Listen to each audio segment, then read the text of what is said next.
Hello everyone, আসসালামু আলাইকুম। সবাই কেমন আছেন? আশা করছি সবাই ভালো আছেন। আমি আল্লাহর রহমতে অনেক ভালো আছি। আমি আজকে বানাচ্ছি মিনি মোগলাই।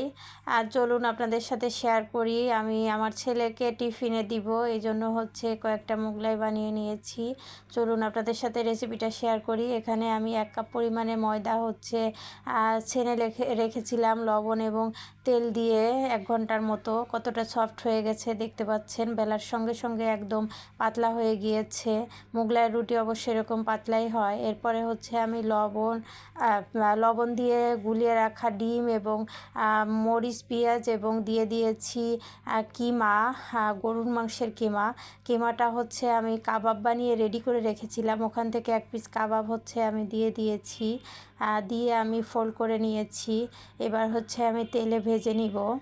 একটা ভাজতে দিয়ে আমি হচ্ছে বাকিগুলো বানিয়ে নিচ্ছি। দেখতে পাচ্ছেন কিভাবে আমি বানিয়ে নিচ্ছি। একদম রুটিটাকে বেলার সঙ্গে সঙ্গে একদম পাতলা হয়ে যাচ্ছে। অবশ্য মোগলাই রুটিটা এরকম পাতলাই হতে হয়। এরপরে হচ্ছে আমি কাবাবের যে কাবাবগুলো বানিয়ে রেখেছিলাম গরুর মাংসের কিমা দিয়ে, ওইটা দিয়ে দিলাম। এরপরে আমি দিয়ে দিলাম কাঁচামরিচ, পেঁয়াজ এবং বেরেস্তা। এরপরে আমি আবারও ফোল্ড করে নিচ্ছি।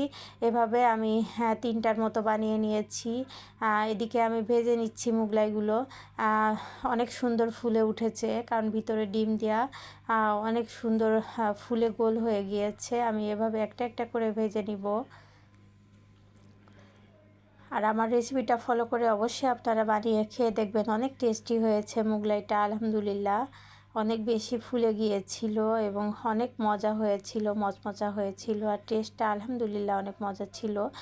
সবাই ভালো থাকবেন আর আমাদের জন্য দোয়া রাখবেন। আর এইভাবে মিনি মোগলাই বানিয়ে খেয়ে দেখবেন আমার রেসিপিতে। আল্লাহ হাফেজ, আসসালামু আলাইকুম।